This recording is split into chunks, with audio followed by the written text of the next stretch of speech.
ఆగామి కర్మలు చేసేది అని. ఆ చేసేవి మనము నిష్కామంగా చేస్తాము. అంటే ఎటువంటి ఫలితం ఇది కావాలి, అది కావాలని ఆశించకుండా చేస్తే, జాగ్రత్తగా చేస్తే ఆగామి కర్మల్లో నుంచి మనం బయటపడొచ్చు అని చెప్పారు. అది మనం ఏదైనా చేసేటప్పుడు అలా చేస్తాం జాగ్రత్తగా. ఓకే. ఇప్పుడు మనం ఇంట్లో ఉంటాం గదా! సంసారంలో ఉంటాం గదా! టక్కంటే ఏదైనా మాట అనడం గానీ ఎవరినైనా, లేదంటే ఏదైనా కోపం తీసుకోవడం గానీ, అవతల వ్యక్తుల నుంచి మాట మనం అనుకోవడం గానీ, తెలియకుండా ఒక మాట అనేయడం గానీ, అవి గూడా కర్మలు అంటుకునే దానికి ఆస్కారం ఉంటుందా గురువుగారు? ఉంటుంది.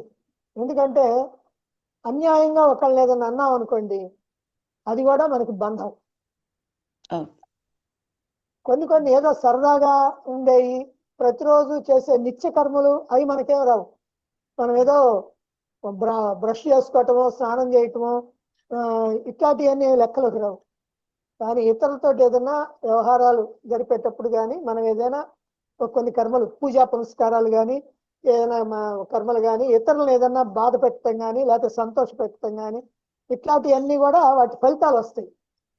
ఆ ఫలితాలను కోరకుండా మనం చేయాలి. దాన్నే నిష్కామ కర్మ అంటారు, లేదా ఫలాసక్తి లేకుండా అంటారు. అది ఎట్లా ఉంటుందంటే, ఈ భగవద్గీతను మనం విని విని విని జీర్ణం చేసుకుంటే, మన డే టు డే లైఫ్ లో మనం చేసేటప్పుడే మనకి అది అలాగే చేస్తాం. అయ్యో ఇది నిష్కామ, ఫలాసక్తి, ఈ ఆలోచనలు కూడా రావు. అవి కొంతకాలం వస్తాయి. తర్వాత ఏమవుతుందంటే మనం దానికి సిద్ధపడతాం, అలా తయారవుతాం.